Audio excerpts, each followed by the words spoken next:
अस्सलाम वालेकुम, आप फेस टू फेस देख रहे हैं। मैं हूं मोहम्मद अकबर बाजवा। मैं हूं Shahzad Hussain Bhatt. Welcome to show. ये एक दो रोज़ पहले जो अडियाला जेल में कोई बातचीत चली, जो जलसा कैंसिल हुआ, किस तरह से सुबह वहाँ पे चले गए पाकिस्तान तहरीक इंसाफ के लीडरान।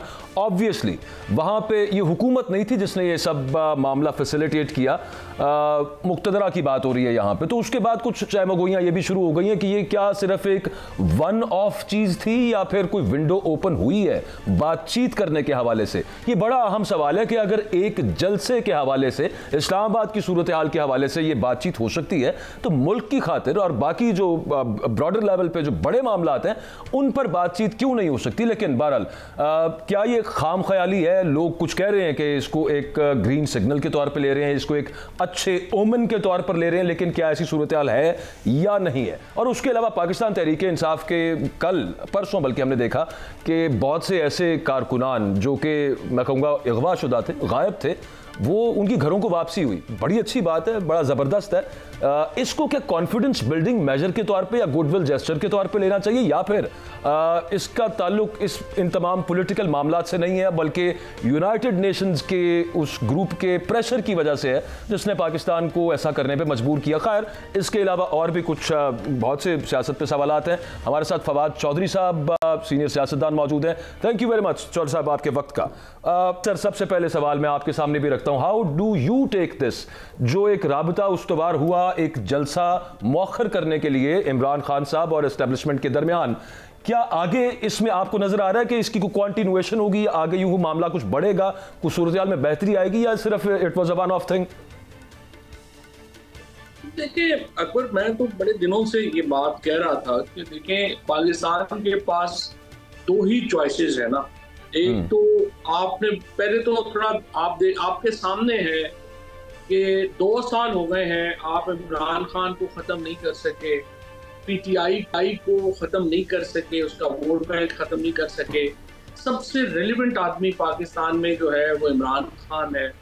तो जब 2 साल की क्वेश्चन, 2 साल का जुल्म, बर्बरियत, फसायत आप उसके जरिए मकसद अचीव नहीं कर सके, तो क्या अब हम इंतजार करेंगे कि पाकिस्तान जो है उसमें बांग्लादेश टाइप सिचुएशन हो और फिर यहाँ पे तब्दीली आए, या हमें उससे पहले सूरत हाल को भांपते हुए हमें आगे चलना चाहिए?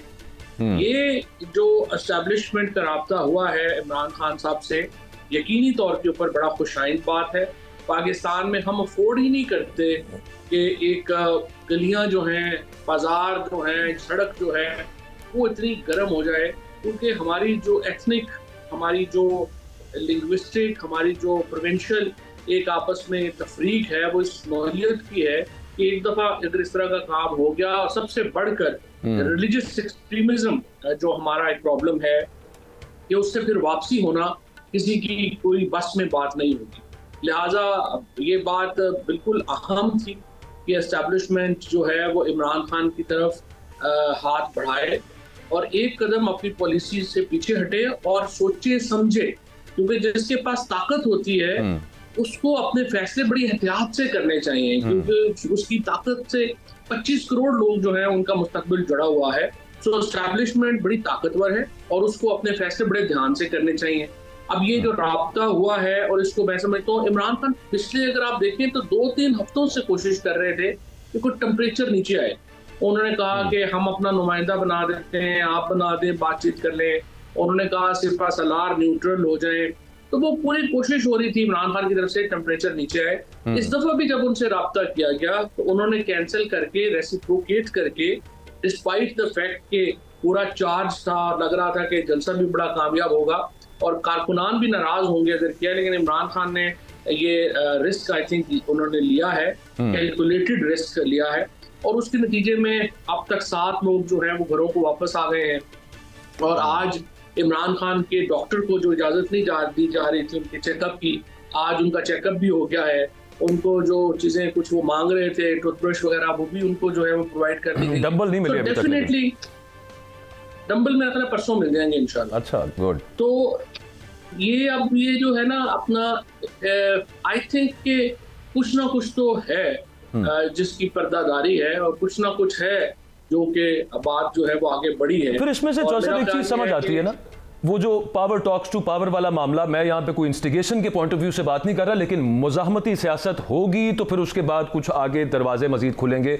जो अभी हुआ है ना, उसी की वजह से हुआ कि आप जलसे का एक पूरा इतनी हाइप थी, बिल्डअप था, जिसके बाद ये राब्ता हुआ जो कि खुशगवार है, बट वो हुआ जिस वजह से मैं उसकी तरफ इशारा कर रहा हूं कि आगे फिर थोड़ी सी मुजाहमती सियासत होगी, एजिटेशनल कह लें आप उसको, तो फिर मामला शायद मजीद बेहतर हो। क्या ख्याल है आपका? देखिए, मसला यह है कि 2 साल से मुज़ाहमत ही हो रही है और इतनी बर्बरियत और फसाइयत जो पीटीआई से बरती गई है, उसके बावजूद अगर वो लोग खड़े हैं, अगर उसके बावजूद इमरान खान सबसे पॉपुलर हैं, तो ये तो मज़ाहमत की एक अलामत है ना। इमरान खान टूटे नहीं हैं, वो झुके नहीं हैं। स्ट्रीट एजिटेशन है नहीं, स्ट्रीट एजिटेशन जो है वो भी एक मुसलसल सिमरिंग हो रही है। मेरा ये ख्याल है कि स्ट्रीट एजिटेशन में प्रॉब्लम ये अकबर के एक दफा शुरू हो जाए फिर बंद करना, रोकना जो है ना, वो उसको आसान नहीं होता। तो ये बड़ी एक आई वुड से कि हमारी जो हिस्ट्री है वो बड़ी इस पे, चाहे वो आप बंगाल में 1946 से शुरू हो जाए और फिर आप एंड तक जाएंगे, देखिए ये पाकिस्तान में, हिंदुस्तान में, बांग्लादेश में इसकी हिस्ट्री जो है वो बड़ी अच्छी नहीं है। और असूली तौर के ऊपर किसी को भी ये नहीं सोचना चाहिए कि, और दूसरा जो अभी प्रॉब्लम हुआ है, जो आपने सुप्रीम कोर्ट के सामने देखा, जिस तरह से एक्सट्रीमिस्ट फोर्सेस ने अपनी ताकत का इजहार किया, असल प्रॉब्लम पाकिस्तान में ये भी है कि ये ना हो कि एजिटेशन शुरू तो कोई और करे और ले एक्सट्रीमिस्ट जाए, तो फिर वो पाकिस्तान एक एटमी ताकत है, इस तरह का कोई भी जो जेस्चर है वो हम अफोर्ड नहीं कर सकेंगे। इट्स वेरी इंपॉर्टेंट कि हम स्ट्रीट के ऐसे मामला को आगे ना बढ़ाएं, बल्कि अमन अमान से चीजें आपस में तय करके आगे। बिल्कुल ठीक। फवाद भाई, आप एक सीनियर सियासतदान हैं और चीज़ों को बड़ी बारीक बीनी से देखते हैं। मैं ये आपसे ये जानना चाहता हूँ कि एक तरफ मुझे मौलाना फजलुर रहमान साहब जो है वो कौमी असम्बली सेनेट में हुकूमत को टफ टाइम देने की पर इत्तेफाक की बातें कर रहे हैं, और उस इत्तेफाक होने के बाद आज उन्होंने सदर मुमलिकत आसिफ जरदारी को अपने घर डिनर पर मदऊ किया है, वहाँ मुलाकातें हो रही है। अच्छा, पूछना आपसे ये चाहता हूं कि ये बड़ेपन का जो किरदार अदा कर रहे हैं मौलाना फजलुर रहमान साहब, आप इसको किस निगाह से देख रहे हैं? क्या खान को ट्रैप करने की कोशिश की जा रही है, या ये वाकई को मामला फजलुर रहमान साहब को किस निगाह से देख रहे हैं, ये उनकी आनिया और जानिया? देखिए, मौलाना फजलुर रहमान जो है वो एक हार्डकोर पॉलिटिशियन है। इससे पहले शहबाज शरीफ भी उनके पास जो है वो गए थे और उन्होंने उनकी भी खिदमत की थी, खाना खिलाया था। उसके बाद पीटीआई गई है, कल उन्होंने उनको भी खाना खिलाया है और मुझे बताया एक दो लोगों ने कि बड़ा अच्छा खाना था, और अब उन्होंने जरदारी साहब को भी बुलाया है। वो एनजीओ तो नहीं चला रहे। JUI is a very, I would say, very traditional political party, pragmatic. उन्होंने अपने बार्गेन, प्रैग्मेटिक ऑल्सो, उन्होंने अपने बार्गेन्स बनाने हैं, उन्होंने उसके मुताबिक चलना है। तो ये ट्रस्ट नहीं होता। मतलब देखिए ना, यही बात अगर वो पीटीआई कहती है कि हमें उन पर ट्रस्ट नहीं है, तो वो कहेंगे हमें आप पे ट्रस्ट कैसे होगा? फिर पीटीआई भी वो कहेंगे हम आप पे कैसे ट्रस्ट कर सकते हैं? तो ये ट्रस्ट का इशू नहीं है, इट्स द इशू कि आप उनको क्या दे सकते हैं, जरदारी साहब उन्हें क्या दे सकते हैं और वो आपको क्या दे सकते हैं। जो मौलाना साहब से जो मेरी मुलाकातें हैं, नोइंग मौलाना साहब को, बड़े आई वुड से कि बड़े एक मज़ेदार आदमी हैं, और अगर उनको कोई मिलना चाहेगा तो वो उसको इनकार नहीं करेंगे।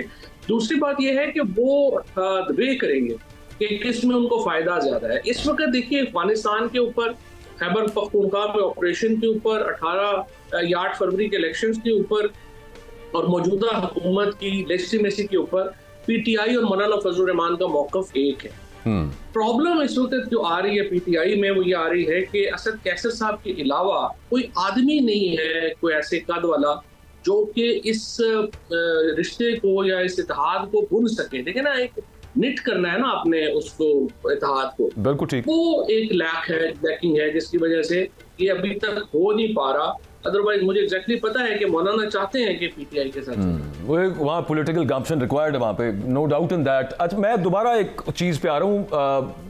हर एक के हम एज जर्नलिस्ट चूँकि इसको फेस कर चुके हैं, बहुत सारे हमारे कॉलीग्स, उसके अलावा ये जो अभी आपने भी बात की कि 7 लोग वापस आए, चलें हम यहाँ पे हुस्न ज़न रख लेते हैं कि वो इसी वजह से आए कि गलत पॉलिसी थी, यूं नहीं होना चाहिए तो वापस भेज दिया। अभी भी खैर काफी सारे नहीं आए, लेकिन अदालतों का चौधरी साहब इसमें कोई किरदार नहीं है। ये अजहर माशवानी के 2 भाई 6 जून से लापता हैं, उस पे इस्लामाबाद हाई कोर्ट आज की अगर मैं बात करूं तो उन्होंने हुकूमती इदारों की बेहिसी को अफसोसनाक करार दिया। साथ उन्होंने कहा कि जनाब चीफ एग्जीक्यूटिव की इस तरफ तवज्जो नहीं है सही तरह से। हेबियस कॉर्पस की रेट, ये तो हमेशा हमने ये देखा कि मतलब वो एक दिन में निपटानी है, अगला दिन नहीं दिया जाता उसके अंदर। यहां पे इतनी लंबी तारीखें हाई कोर्ट्स दे रही हैं, क्या कहेंगे इस पे आप? You are a lawyer yourself. यहां तो टॉर्चर नॉर्मलाइज हो गया है, लेकिन इतने ज्यादा आई वुड से कि इसको आसान हो गया है और परवाह ही नहीं है। अक़वाम मुत्तहिदा कह रही है, आलमी दुनिया का कंसर्न आ रहा है और यूं लगता है कि कोई कंसर्न यहाँ पे कोई प्रॉब्लम ही नहीं है। और ऐसे ही होता है जब आप पावर में होते हैं, तो आप जो मैंने पहले आपसे बात की कि देखिए बड़ा इंपॉर्टेंट होता है कि पावर में लोग अकल और दानिश अपनी जो है वो उससे वो हाथ से ना जाने दें। लेकिन चूंकि यहाँ पे अभी तक जो 2 सालों में हमने देखा है कि एक ही पॉलिसी है, उठा लो, पकड़ लो, मार दो, ये कर दो, वो कर दो, और सुबह से लेकर रात तक हुकूमती तर्जुमानों का भी आप देखें तो यही होता है, आज ये गिरफ्तार होंगे, फिर ये पकड़े जाएंगे, फिर शाम को मिलिट्री ट्रायल कर दो, रात को फांसी लगा के 2-3 लोगों को सोते हैं। मैं हैरान हूँ, ये 25 करोड़ का मुल्क है। देखिए अगर मैं हुकूमत में हूँ तो मेरा तो आइडिया ये होना चाहिए मुल्क में काम रहे, मुल्क में अमन अमान रहे, इतनी उथल पथल ना हो ताकि आराम से हुकूमत हो सके। यहाँ उल्टा हो रहा है, हुकूमती तर्जुमान 24 घंटे लगे हुए हैं कि जनाब पकड़ लो, मार लो, फांसी लगा दो, ये कर दो, वो कर दो। कथा कलामी की माजरत, वो हुकूमती तर्जुमानों से मुझे याद आ गया, वो आपने देखा ही होगा टीवी पे, वो हुकूमती तर्जुमानों ने एक प्रेस कॉन्फ्रेंस इस चीज पे एक नहीं कई खड़का दी पकड़ के कि वो रऊफ हसन साहब का उनकी अंडर कस्टडी थे, उनका फोन लेके उनकी जाती चैट्स और फिर प्रॉपर उनको बना के कि ये मैसेज हुआ, वो हुआ, बुशरा बीबी की अलीमा खान साहिबा से ये मामला है, और फिर एक पंजाब की वजीर इत्तलात आ गई, वो नंद भाभी का लेके बैठ गई मामला, और फिर ट्विटर के ऊपर भी वो सारे एक्स के ऊपर भी शुरू हुए हुए हैं। This is a new law, ये एक नई पस्ती कायम कर दी है हुकूमत ने। अच्छा, यहां भी पूछने वाला कोई नहीं है कि भाई आप लेके गए, आप किस तरह से किसी की पर्सनल चैट निकाल के, वो जिससे भी कोई बात कर रहा है, आप किस तरह से उठा के उसको टीवियों पर चला सकते हैं या पूरी दुनिया के सामने उसका ढिंडोरा पीट सकते हैं और फिर उसमें से अपनी मतलब के माने उसमें से अखज कर सकते हैं। दोनों तरफ ही है, मीडिया का भी तो आप हाल देख लेना, जिन्होंने चलाया है, न्यूज एडिटर और जो आपका सेठ है, उन्होंने भी तो एक हाथी को खत्म कर दिया, लेट ही गए हैं ना बिल्कुल ही। मतलब मुझे नहीं पता उस्मा बुखारी जो है उसकी अपने सास से कैसे ताल्लुकात है, और अगर उस्मा की अपना जो व्हाट्सएप चैट है वो आएगा तो उसके में अपनी सास के ऊपर और नंदों के ऊपर क्या बात होगी। क्योंकि आई डोंट मैं तो किसी ऐसे घर को नहीं जानता जहाँ पे कोई लड़ाई ना हो। हर एक में जो है वो इश्यूज होते हैं, नंदों की, भाभीओं की, ये लड़ाइयाँ, मतलब इसमें कौन सी ऐसी चीज है कि जो आप टीवी पे चलाएं और उस पर खुश हो। मतलब इतने छोटे लोग हम पे मुसल्लत हो गए हैं कि मैं हैरान हो जाता हूँ कि जिनकी कोई ना कोई इखलाकी इकदार है, ना कोई समाजी इकदार है, और वो इतने बोने हैं, उनको व्हाट्सएप कर देते हैं वो करने वाले, और वो उसमें छलांगे लगा के फौरन उस पर इम्प्लीमेंटेशन शुरू कर देते हैं। मतलब कोई अपनी भी कॉमन सेंस होती है कि कल आपने भी जाना है, और अपना मीडिया का भी खराब बंदा। इसीलिए तो देखिए सच्ची बात यह है कि formal media has lost its importance, credibility lose हो रही है। अच्छा, वैसे उसमें एक और बात भी है चौधरी साहब, इनको मेरा ख्याल है कि पता नहीं इनको ये आइडिया क्यों नहीं अभी तक कि इस तरह के प्रोपेगेंडे से फायदा भी कोई नहीं होना। फवाद साहब, एक छोटी सी ब्रेक यहाँ पे मैंने लेनी है, आप साथ रहिए, नाज़रीन आप साथ रहिएगा, कुछ और सवाल आता आप फवाद चौधरी साहब से पूछने, स्टे विद अस।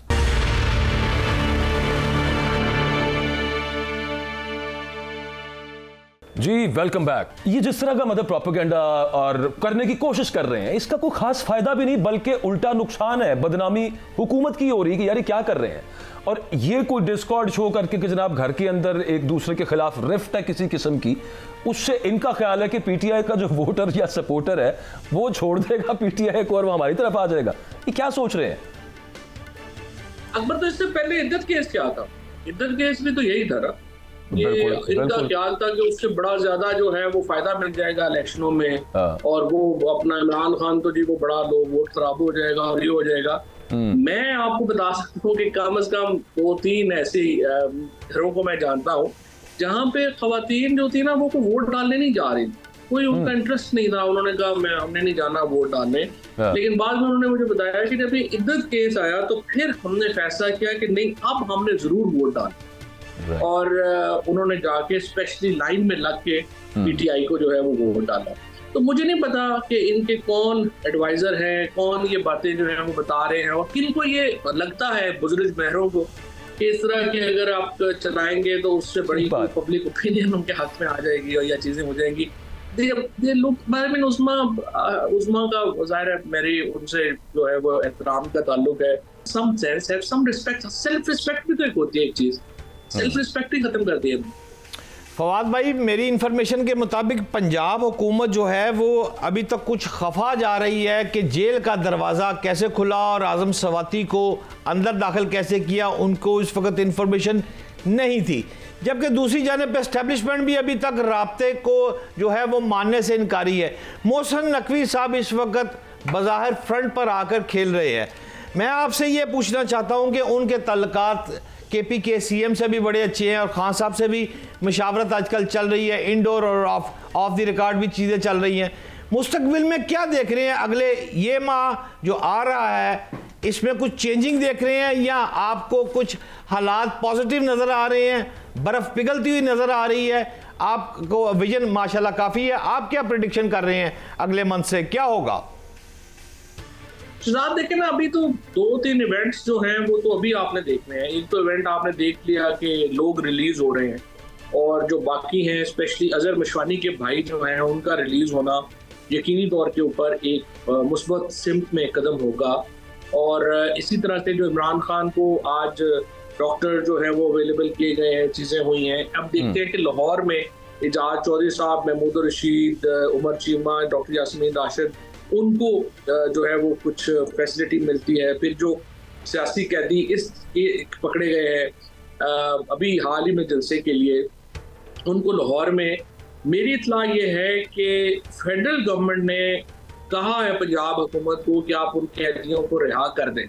अच्छा, लेकिन आपने जिस तरह से अभी खुद कहा है कि पंजाब हुकूमत जो है वो बड़ी नाराज है, तो वो वज़ीर दाखिला के साथ बड़े नाराज हैं, चीफ मिनिस्टर साहिबा, और अभी उनकी कोई टॉकिंग टर्म्स भी जो हैं वो रूथलेस है ना सर, वो रूथलेस। तो हाँ, अभी ये मुझे नहीं अभी अंदाजा कि जो वजारत दाखिला ने जो रिकमेंडेशन की है पंजाब गवर्नमेंट को, क्या पंजाब गवर्नमेंट इतनी तगड़ी हो गई है कि वो अपने जो है वो फैसले ना माने और अपने उस पर जाए। और ये भी अभी आपने बताया है कि वो इस पर भी नाराज है कि उन्हें क्यों नहीं बताया गया जेल का दरवाजा खोलने के ऊपर। तो ये अब इश्यूज तो हैं। अब इससे आगे देखिए 2-3 इवेंट्स मेरे ख्याल में इम्पोर्टेंट है। एक तो बुशरा बीबी की बेल अप्लाई होनी है इसी हफ्ते, उसके ऊपर देखते हैं कि कैसे जो है, ये तो वफाकी हुकूमत का मामला होगा ना, तो उसमें अगर उनको रिलीफ मिलता है तो आई थिंक ये एक बहुत बड़ा स्टेप होगा एक सुलह की तरफ कह लें या एक मेल्टडाउन की तरफ। और उसके बाद अगला जो एक काम हुकूमत करने जा रही है, ये जो जॉइंट सेशन इन्होंने बुलाया है, जो बज़ाहिर तो इस्लामाबाद के अंदर जो लोकल गवर्नमेंट है इसको डिले करने के लिए हुकूमत ने ये सेशन बुला रही है, नई लेजिस्लेशन लेके आएंगे और ये इलेक्शन डिले करेंगे। लेकिन उसके साथ साथ जो ये एक स्टोरी चल रही है कि ये कॉन्स्टिट्यूशनल पैकेज भी एक लाना चाह रहे हैं इन्हीं इजलासों के दरमियान, जिससे जो चीफ जस्टिस है ये नंबर 4 या नंबर 5 जो जज है उनको बनाना चाहते हैं, सीनियरिटी प्रिंसिपल उड़ाने के लिए। हाँ, इस सीनियरिटी प्रिंसिपल को खत्म करके ये टिंकर उसमें करना चाहते हैं। देखिए वो नहीं कर सकेंगे। इस वक्त सुप्रीम कोर्ट की जो सिचुएशन है वो सिर्फ 2 जज जो हैं वो रह गए हैं फाइज ईसा साहब के साथ। बाकी सारे जजेस ने फैसला कर लिया है कि वो सीनियरिटी प्रिंसिपल के साथ चलेंगे और वो जस्टिस मंसूर अली शाह साहब को फुली कॉन्फिडेंस जो है उनके ऊपर शो कर चुके हैं। और मंसूर अली शाह साहब ने ये कहा है कि अगर आपने 3 साल मुद्दत बढ़ानी है तो फिर जो जूनियर मोस्ट जज हैं सुप्रीम कोर्ट, जब वो रिटायर हो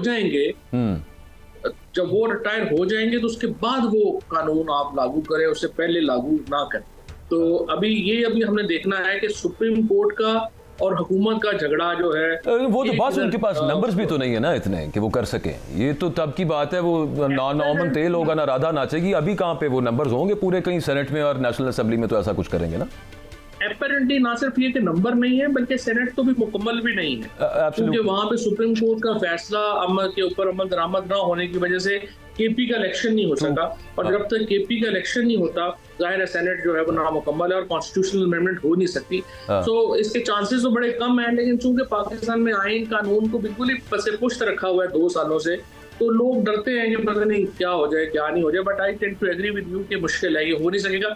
और मंसूर अली शाह साहब को रोकना बड़ा मुश्किल है। इस वक्त हाई कोर्ट्स में भी उसके बाद पता नहीं क्यों वो अपने ऑफिस से इतनी मोहब्बत करते हैं। वो आप कह रहे हैं ना मंसूर अली शाह साहब को रोकना, आपकी बात बिल्कुल दुरुस्त है, मैं आपसे एग्री करता हूं। उसमें मैं एक इन्फॉर्मेशन ऐड करता हूं जिसका मैं ज़ाती तौर पे शायवी हूं उससे। एक लोअर जुडिशरी के जज साहब जो रिटायर्ड हो चुके हैं, वो जिस वक्त मंसूर अली शाह साहब चीफ जस्टिस थे उस वक्त उनकी गालिबन कोई परखास्त थी उनसे, और मुबैना तौर पे उन जज साहब के पास कुछ कॉल रिकॉर्डिंग्स ऐसी हैं जहाँ से कुछ मिसकंडक्ट ज़ाहिर होता है, वो असरअंदाज होने की कोशिश करते थे मंसूर अली शाह उन पर, और उनकी चीफ जस्टिस बनने के बाद ऐसा कोई रेफरेंस आ सकता है या फिर कॉल रिकॉर्डिंग्स अगर कोई कह रहा है ना मुबैना तौर पे कि है मेरे पास, तो वो तो एक मामला है। तो इस तरह की चीज़ें तकरीबन आप ये देखिए कि जो भी जज बन रहा होता है, आप काजी फाइजल साहब को देख लीजिए, चीफ जस्टिस उन्होंने बनना था तो उससे पहले ही मामला हुआ था ना रेफरेंस वाला सब कुछ, और उसके बाद अब ये मंसूर अली शाह साहब को देख लीजिए, यहाँ पे भी अब इस तरह की हवाइयाँ उड़ना शुरू हो चुकी हैं। नहीं, वो तो 6 के 6 जो जज है इस्लामाबाद के, उनके ऊपर रेफरेंस फाइल कर दिया है। हाँ जी, तो जुडिशरी नहीं मानेगी, ये जुडिशरी में अब मामला जो है वो आगे चला गया है। वो एक तो टू बी फेयर में देखिए, एक ऐसे वक्त में जब मीडिया पाकिस्तान में लेट गया, बार काउंसिल्स लेट गई, सिविल सोसाइटी लेट गई, एक ही इदारा है जो राइट्स के लिए रेजिस्ट किया, जिसने अपने हक के लिए भी खड़ा हुआ, वो पाकिस्तान के जजेस हैं। So I have huge regard for all. देखिए एक्सेप्शंस तो होती हैं, हर जगह होती हैं, लेकिन ओवरऑल अगर आप देखें जिस तरह से मैजिस्ट्रेट से लेके सुप्रीम कोर्ट तक जिस तरह जजेस खड़े हुए और उन्होंने अपने राइट्स के लिए और अवाम के सिविल लिबर्टीज के लिए जो जिस तरह वो खड़े हुए, I think this is commendable and we should काबिल तहसीन है, नो डाउट। फवाद भाई, मेरा आपसे लास्ट सवाल है कि आपकी पीटीआई के लिए जो कुर्बानियां हैं उसको तो कोई जुटला नहीं सकता, कब कर रहे हैं खान साहब से मुलाकात, कब हो रही है आपका पीटीआई में कम बैक, और अगर कोई रुकावटें हैं तो उनको कैसे दूर करेंगे? क्योंकि मेरे पास इंफॉर्मेशन भी है बहुत सारे अफराद नहीं चाहते कि आप कोई कम बैक करें। देखिए शहजाद साहब, 2 तरह के लोग होते हैं ना। एक लोग होते हैं कि जो कहते हैं कि हमने एबिलिटी के ऊपर अपनी जगह बनानी है, और दूसरे होते हैं जो चाहते हैं कि सारे मर जाएंगे मैं फिर इम्पोर्टेंट होगा। तो पीटीआई में ऐसा इस वक्त कोई कार्डर तो है नहीं। ये जो सारे लोग हैं, आप सच्ची बात है, इनका कोई कार्ड तो है नहीं, ना कोई इनकी इंपॉर्टेंस है, लेकिन इनका ख्याल यही है कि लोग ना आए तो फिर ही हमारी इंपॉर्टेंस है। लेकिन इस तरह पार्टियां तो नहीं चलती, ना मुल्क चलते हैं ना पार्टियां चलती हैं। तो खान साहब से मेरा राब्ता है इंशाअल्लाह ताला, और जो ही वो बुलाएंगे तो मैं उनसे मिल भी लूंगा, लेकिन राब्ता है खान साहब मेरा इंटरेस्ट नहीं है। मैं तो जी खान साहब से राब्ता है। अच्छा, नॉनदलेस ये मैं जरूर आपको बताना चाहता हूँ कि पीटीआई में आप हो, इमरान खान के साथ हो ना हो, देखिए इमरान खान के साथ देना इसलिए जरूरी है कि अगर अवाम ही हार गए तो जमहूरियत ही नहीं रही, तो फिर हम पॉलिटिक्स तो कर ही नहीं सकते ना। हमें तो पॉलिटिक्स की जगह मिलेगी तो हम पॉलिटिक्स करेंगे ना। तो इमरान खान का साथ देना जरूरी है। पहले इमरान खान जीतेंगे, फिर हम देख लेंगे हमारी जगह हुई ठीक है, नहीं हुई तो हम तो बना लेंगे, जगह बनाना तो मसला नहीं। अच्छा, आखिरी सवाल मेरी तरफ से चौधरी साहब, ये जो आपने देखा ही है बड़ा अफसोसनाक वाकया वो जो कच्चे के इलाके में पेश आया, 11 पुलिस वाले शहीद हो गए, कुछ अभी भी मुग़वी हैं वहाँ पे। ये आपके दौरे हुकूमत में जब पाकिस्तान तहरीक इंसाफ की हुकूमत थी उस वक्त भी वहाँ पे हेलीकॉप्टर्स के साथ ऑपरेशन चल रहा है, रेंजर्स और फौजी अलहदा वहाँ पे ऑपरेशन हो चुके हैं। वो छोटू गैंग हम सबको याद है, आज एक फिगर आई है 11 अरब रुपये हम उस पर खर्च कर चुके हैं। वज़ीर आला साहबा वहाँ पे पहुँची हुई हैं। अच्छा, वो वहाँ पे ब्रीफिंग्स भी मिल रही हैं उनको कि जनाब ये एरिया है, वो मैप दिखा रहे हैं, अब ये कर देंगे वो कर देंगे। मतलब ये देखने वालों को भी समझाएं।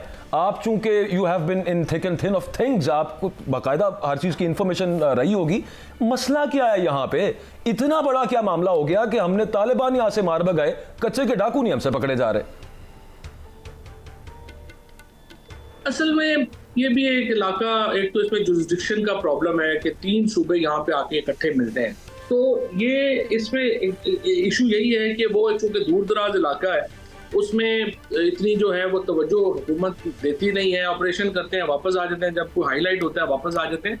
लेकिन ये देखिए ना, जब तक मैंने तो ये कहा है कि intra multi party parliamentary committee बननी चाहिए जो चीफ मिनिस्टर से आईजी से पूछे कि 11 वहाँ पे 12 बच्चे हमारे जो है वो शहीद हो गए हैं, वो वहाँ किसने सैंक्शन किया था, जाने की गाड़ियां खराब किसने सैंक्शन की, वहाँ पे इंटेलिजेंस ब्यूरो स्पेशल ब्रांच क्या कर रही थी। दूसरा, पूरी पंजाब पुलिस तो आपने फिर लगाई हुई थी अपने जलसा रोकने के ऊपर।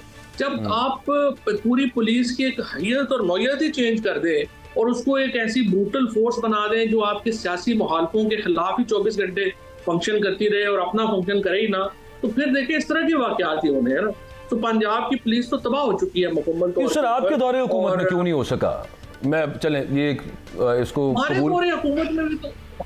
दौरे हुकूमत में भी तो जो सुबह शुरू में कोशिश हुई थी, आपको याद है, वो आईजी से हमारे उन्होंने रिफॉर्म की कोशिश की थी, तो अच्छा, तब्दील कर दिया साहब हमें भी तो बुज़दार साहब भी टकरे हुए थे, हमने कौन से बड़े वहां पे। सर, बुज़दार साहब लाए भी तो तुसी सन ना, आप बुज़दार साहब तो तना ना पाओ। बिल्कुल, तो जो गलत फैसले भी हो जाते हैं, बस दुआ करें अब आए तो जब वो है तो खुद भी वो साउथ के उस इलाके के थे। मैं ऑन अ पार्टिंग नोट, मुझे सिर्फ वैसे वो याद आ गया, एक दौर के अंदर ना कच्चे के डाकुओं ने ये जो एंड के 3 अजला हैं पंजाब के, वहाँ पे जो 3 डीपीओज ना, वो कच्चे के इलाके में गंदम बड़ी ज़बरदस्त उगती है, वो डाकुओं ने वहाँ पे उगाई हुई थी। डीपीओज ने पंजाब के वो उन्होंने कटाई हुई और वो उठा ली वहाँ से डीपीओज ने, और उसके बाद डाकुओं ने वहाँ पे एक प्रेस कॉन्फ्रेंस की थी कि पंजाब पुलिस हमारे साथ ज्यादती कर रही है। तो ये भी एक अजीब लतीफा वहाँ पे। खैर, anyways, thank you very much Fawad Chaudhry साहब, आपने अपना कीमती वक्त दिया। एक ब्रेक लेते हैं जी, ब्रेक से वापस आते हैं तो continue the discussion. Stay with अस।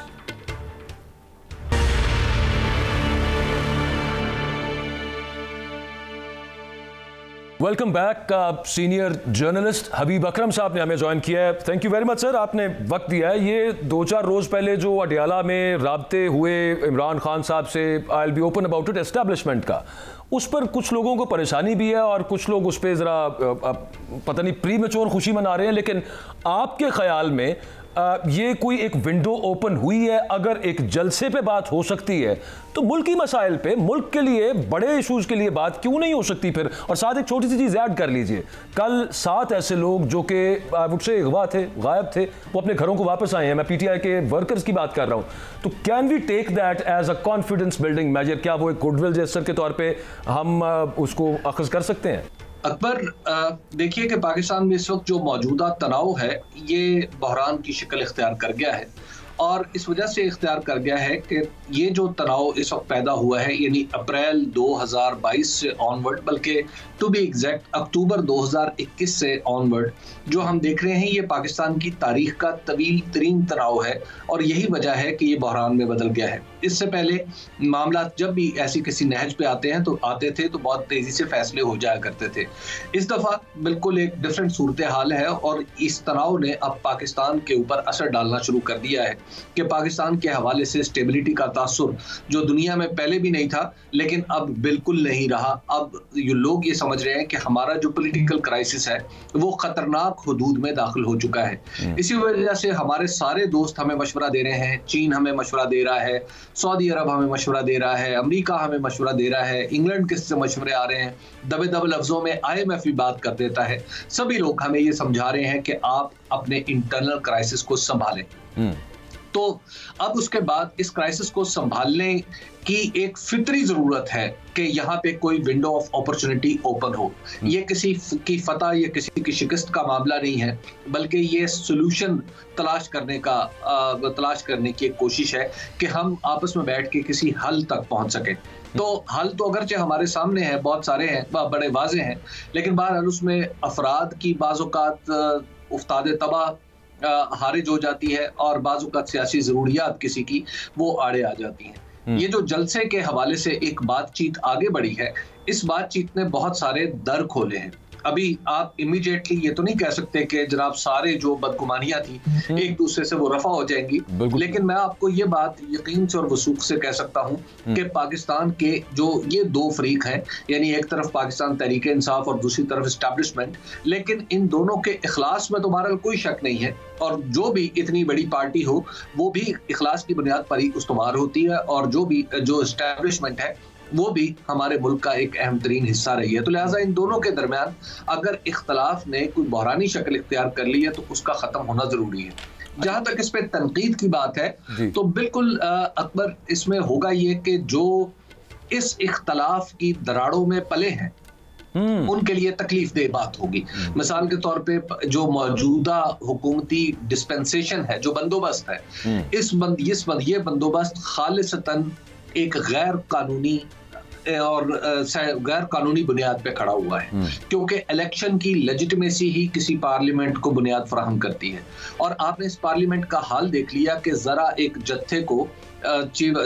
जत्थे ने अपना मौकिफ बयान करना शुरू किया और इस पार्लियामेंट ने बजाय इसके कि अदालत का साथ देती है, उस जत्थे के साथ मिलकर अदालत पर दबाव डालने के लिए पहुंच गई। उसकी वजह साफ जाहिर है कि अगर ये फॉर्म 45 के मुताबिक रिजल्ट्स आए होते, फॉर्म 47 के मुताबिक ये पार्लियामेंट ना खड़ी होती, तो फिर इसका तर्ज अमल कुछ और होता। वो अवाम के सभी तबकात को अपने सामने रखती। लेकिन जो कमजोर पार्लियामेंट है, उसने आप देखा कि उसने एक जरा सा वोकल जत्था आया और उसने पूरी की पूरी पार्लियामेंट उसके सामने अमली तौर पर लेट गई और उसने अपने साथ सुप्रीम कोर्ट को भी रुसवा कर दिया। तो लिहाजा ये सारी सूरत हाल ऐसी है कि जिसमें जैसे ही अवाम के हकीकी नुमाइंदे और एस्टैब्लिशमेंट के दरमियान बदगुमानी दूर होगी, तो सबसे पहली जो कैजुअलिटी होगी वो ये लोग होंगे। तो लिहाजा इन्हें परेशानी तो लाहक है। एक ना अभी थोड़ी देर पहले फवाद चौधरी साहब ये फरमा रहे थे, हमारे साथ मौजूद थे, वो ये कह रहे थे कि उनके पास से इन्फॉर्मेशन है, उनकी इन्फॉर्मेशन है कि द पावर्स दैट बी, जो असल ताकत का जो मरकज़ है, वहाँ से पंजाब को ये कहा गया है कि यहाँ पे आपने जो गैर कानूनी तौर पे पुलिस के पास है कहीं पे, या फिर लटकाए जा रहे हैं आप कुछ लोगों के मामलात सियासी इंतकाम की बुनियाद पर, उधर थोड़ा सा ना आप इनको रिलीज करें। बहुत सारे कुछ लोगों का हुक्म आया उनको वहाँ से, और लेकिन पता नहीं ये पंजाब हुकूमत में क्या इतनी जुर्रत है कि वहाँ से जहाँ से हुक्म आ रहा है वो उसको मानने से इनकार करें। लेकिन इसके साथ इमरान खान साहब की कल की स्टेटमेंट ज़रा मैं जोड़ना चाहता हूँ, जो उन्होंने कहा था कि एस्टेब्लिशमेंट से जब भी हमारी बात होती है, ये जो हुकूमत बैठी हुई है ना, इसे नौमई याद आ जाता है, ये कुछ ना कुछ अपने उनके ऊपर करना शुरू हो जाती है। तो वो जो आपने बात की कि ये जो हुकूमत और एस्टेब्लिशमेंट के दरमियान जो दराड़ और शगाफ के अंदर जो पले हैं, जिनकी पैदाइश सियासी इस वक्त करंट सिस्टम के अंदर उस इख्तलाफ की वजह से है, वो नहीं होने देंगे ये सब मामला। देखिए, अहम बात तो यह है कि क्या इनके पास वो ताकत और कुव्वत मौजूद है जो ये किसी वाक़े को होने से रोक सकें या किसी वाक़े को बर्पा कर सकें। तो इसका जवाब है नहीं। जो मौजूदा हुकूमत या मौजूदा पार्लियामेंट है, इसके अंदर अपनी सलाहियत मौजूद नहीं है कि ये खुद किसी वाक़े का हिस्सा बन सके। इनकी हैसियत महज तमाशाई की है, या आप यूं कह लीजिए कि ज्यादा से ज्यादा इनकी हैसियत एक छोटे से स्टेक होल्डर की है, जिसके इख्तियार में फैसला करना नहीं होता, अलबत्ता किसी फैसले के नताइज भुगतना होता है। अगर फायदेमंद हो तो उसके लिए थोड़ा बहुत फायदा उसको मिल जाता है, और अगर नुकसानदेह हो तो कुछ नुकसान उसके हिस्से में आ जाता है। लेकिन जो बड़े स्टेक होल्डर्स हैं, अल्टीमेटली फैसला उन्हीं का चलना होता है। तो ये बहुत छोटा स्टेक होल्डर है, ये छोटी मोटी रुकावटें तो डाल सकता है, कभी यूं कर लिया, कभी कुछ बात कह दी, कभी कुछ और करने की कोशिश कर ली, लेकिन इससे ज्यादा ये कुछ और नहीं कर सकता। क्योंकि ये जो स्टेक होल्डर्स हैं, जिसको आप PMLN, पीपल्स पार्टी और MQM है, पीपल्स पार्टी तो किसी हद तक सरवाइव कर जाएगी, लेकिन जो PMLN और MQM है, इनका तो सर्वाइवल भी मुश्किल में आ जाएगा। तो लिहाजा इनकी तो पूरी ख्वाहिश होगी, बल्कि ये तो दुआएं करेंगे कि किसी तरीके से ये बेल मंडे ना चढ़े। लेकिन बहरहाल ये दुआएं ही हैं इनकी, और मुझे नहीं लगता कि इनमें कुछ कबूलियत के अनासिर पाए जाते हैं। हबीब, इंतहाई काबिल एहतराम हबीब अकरम साहब, आपका सियासत पर एक वसी तजर्बा है। मैं उससे फ़ायदा लेते हुए आपसे ये पूछना चाहता हूँ कि मौलाना फजलुर रहमान इस वक्त बहुत एक्टिव है। एक तो वो PTI के साथ जो गुफ्तगू कर चुके हैं और बाज़ाब्ता कमेटियाँ वगैरह भी बन चुकी हैं, दूसरी जानिब आज उन्होंने सदर मुमलिकत आसिफ जरदारी से जो मुलाकात है उनको खाने पर मदऊ किया है। आपका तजर्बा क्या है? आप तो नवाबजादा नसरुल्लाह से शुरू होकर आज यहाँ तक हम सब के सीनियर हैं। क्या मौलाना फजलुर रहमान आखिर में आकर PTI को डिच करेंगे, या कोई बीच वाली दीवार ऐसी बनाएंगे जिससे तमाम पार्टियां मिल बैठे? क्या कहेंगे सर? देखिए, जहां तक मौलाना फजलुर रहमान का ताल्लुक है, तो उनका इस सिस्टम के अंदर स्टेक बहुत कम है। सिस्टम के अंदर उनका स्टेक सिर्फ इस वजह से है कि वो एक मखसूस नज़रियात को रिफ्लेक्ट करती है उनकी लीडरशिप, और मखसूस नज़रियात की रिफ्लेक्शन जो है वो तो पार्लियामेंट से बाहर भी करते रहते हैं। मिसाल के तौर पे अगर वो देवबंदी मकतब फ़िक्र से ताल्लुक़ रखने वाले मदारिस को रिप्रेजेंट करते हैं तो उसके लिए ज़रूरी नहीं है कि उनके पास पार्लियामेंट की सीट भी हो। अलबत्ता उनके लिए बहरहाल ये ज़रूरी है कि सिस्टम के अंदर उनकी बात सुनी जाए। तो सिस्टम के अंदर उनकी बात महज सियासत की वजह से नहीं सुनी जाती, बल्कि इसके अलावा भी सुनी जाती है। तो इसलिए उनको बहुत ज़्यादा परेशानी, उनका बहुत ज़्यादा स्टेक नहीं है। वो खालिस्तन पॉलिटिकल हवाले से नहीं सोचते, वो अपने दूसरे जो उनके मफादात है, और जाहिर है वो बड़े जायज़ मफादात हैं, उनको सामने रखते हुए अपनी सियासत को मुरतब करते हैं। तो जो हमारे मौलाना फजल रहमान है, अगर आप इनका पॉलिटिकल कैरियर भी उठा के देखें तो ये आखिरी तज्जिए में हमेशा ताकत के साथ रहते हैं। मिसाल के तौर पे आपको याद होगा 2008 में एक मौका ऐसा आया था, 2007 में, जब काजी हुसैन अहमद मरहूम ने बाकायदा तौर पर ऐलान कर दिया था कि असम्बलियों से इस्तीफे दिए जाएंगे, लेकिन मौलाना फजल रहमान ने उस फैसले में खिंडत डाली और उन्होंने कहा कि हाँ, हम इस्तीफे तो देंगे, लेकिन साथ ही इस्तीफों की तारीख ऐसी रख दी कि उससे अगले दिन या 2 दिन बाद या चंद दिन बाद असम्बली ने ख़त्म हो जाना था। तो इस्तीफों की बात भी रख ली, यानी एक आप यूँ कहिए कि जिसे फ़िक़ी ज़बान में लताइफ़ुल हील कहा जाता है, ये उन्होंने उसका मुज़ाहरा किया, उनकी फ़िक़ी तबीयत सामने आई और बरूए कार आए। तो अब भी इमरान खान साहब को या पाकिस्तान तहरीक इंसाफ को मौलाना फजल रहमान से बहुत ज़्यादा उम्मीदें नहीं थी। उसकी वजह यह है कि मौलाना फजल रहमान की ज़रूरत एक ख़ास इन्वायरमेंट में थी। वो इसलिए थी कि मौलाना फजल रहमान को जलसे करने की इजाज़त थी, मौलाना फजल रहमान को तहरीक चलाने की इजाज़त थी, और यही सूरत हाल जमात इस्लामी के साथ थी। तो पीटीआई की ख्वाहिश ये थी कि इन दोनों को साथ मिला के जलसे का ऐलान तो करें मौलाना, लेकिन उसको भरे पीटीआई, या जमात इस्लामी जलसे का ऐलान करे और उसमें लोग पीटीआई के तकरीर करें। लेकिन इन दोनों जमातों को ऐसा लगा कि अगर इन्होंने पीटीआई के साथ कुछ इस तरह की अरेंजमेंट की तो इनकी कोई हैसियत नहीं रहेगी, और किसी दर्जे में ये बात दुरुस्त भी है। दूसरी बात यह है कि आप सिर्फ मौलाना की बात न करें। माज़रत के साथ यहाँ पे सिर्फ एक ज़िमनी सवाल उसी में ले लीजिए। जलसा का भरने के लिए तो जेयूआई के पास अपने बड़े कारकुन हैं, मदरसे हैं उनके पास, तो उन्हें क्या जरूरत है किसी और से करवाने की? वो एक खास तरह का जलसा होता है, पीटीआई जैसा जलसा नहीं होता। आप इन दोनों को इकट्ठा नहीं कर सकते। और अकबर, मैं जो अभी शहजाद भट्ट साहब फरमा रहे थे, तो मैं आपको अर्ज करूं कि खाली मौलाना फजल रहमान की बात ना करें। मौलाना फजल रहमान ने जिस दिन ये ऐलान किया था कि वो किसी इत्तेहाद का हिस्सा नहीं बनेंगे, एन उसी दिन जमात इस्लामी के अमीर मोहतरम मुनीबुर रहमान साहब ने भी यही ऐलान किया था। हाँ बिल्कुल हबीब भाई, बात यह है कि मौलाना फजल रहमान के बारे में भी तो पीटीआई के जलसों में मैं आपके पीछे जब खड़ा होता था तो डीजल के नारे लगते थे। आज उनसे मुज़ाकरात हो गए हैं, तो वाई मुस्लिम लीग नून और पीपल्स पार्टी क्यों सब इकट्ठे नहीं हो रहे? आपका क्या कहना है? मुस्लिम लीग नून और पीपल्स पार्टी और पीटीआई का नाम एक ही सांस में लेना बहुत मुश्किल है, और जब जिसने बात करनी होगी वो इन पार्टियों से नहीं करेगा। शहजाद साहब, माजी में भी ऐसा ही हमने देखा है। आपको याद होगा कि मोहतरमा बेनज़ीर भुट्टो ने जब बातचीत सिस्टम के साथ खोली थी तो उन्होंने कोई बात ज़फ़रुल्लाह जमाली साहब से या चौधरी शुजात साहब से या चौधरी परवेज़ इलाही से नहीं की थी। उन्होंने बात जनरल शरफ और उनके नुमाइंदों और उस वक्त के डीजी ISI मोहतरम अशफाक परवेज़ कैनी साहब से की थी। तो इसी तरह जब बात नवाज शरीफ साहब को करने की ज़रूरत पेश आई तो आपको याद होगा कि उन्होंने भी अपने निकाले जाने का इल्ज़ाम किसी पार्टी पे नहीं धरा था, उन्होंने एस्टैब्लिशमेंट पे धरा था। तो ये सियासत का बड़ा सीधा सा सबक है कि जहाँ पे असल ताकत है आप वहीं पे मामला करेंगे। अगर आज कोई इस रवाज को बदलने की कोशिश करता है या अचानक कोई उठ के कहता है, या आप यूँ कहिए कि शहबाज शरीफ साहब कहते हैं कि मैं हूँ और मुझसे बात की जाए, तो शहबाज शरीफ साहब से क्या बात की जाए? शहबाज शरीफ साहब के इर्द गिर्द जो लोग, उनकी काबीना में अक्सरियत ऐसे लोगों की है जो अपना इलेक्शन प्रैक्टिकली हार चुके थे। तो ऐसे लोगों का मफाद तो कुछ और होगा ना, वो तो सबोटाज करना चाहेंगे, वो मामले को आगे कैसे बढ़ाना चाहेंगे, क्योंकि मामला आगे बढ़ेगा तो सबसे पहली कैजुअलिटी तो खुद उनकी नशिस्तें होंगी।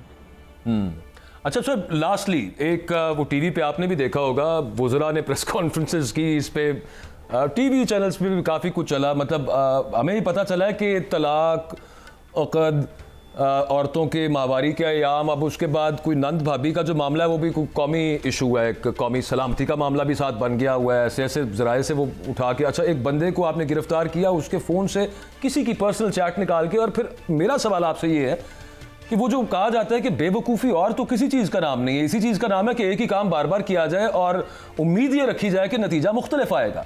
ये कौन इस तरह के मशवरे देता है आपके ख्याल के अंदर, जहां से ये उम्मीद लगी हुई है कि इस दफ़ा नतीजा मुख्तलिफ आ जाएगा? पहले इद्दत वाला मामला था, जो केस था, उसका बड़ा फायदा हुआ है ना PTI को, कि फिर उसी तरह के मामले निकाल के मज़े का खेज। देखिए, एक तो यह है कि जितनी भी हमारी पॉलिटिकल पार्टीज हैं वो दरअसल पाकिस्तान तहरीक इंसाफ को उस तरह की पार्टी समझती हैं जैसी वो खुद है।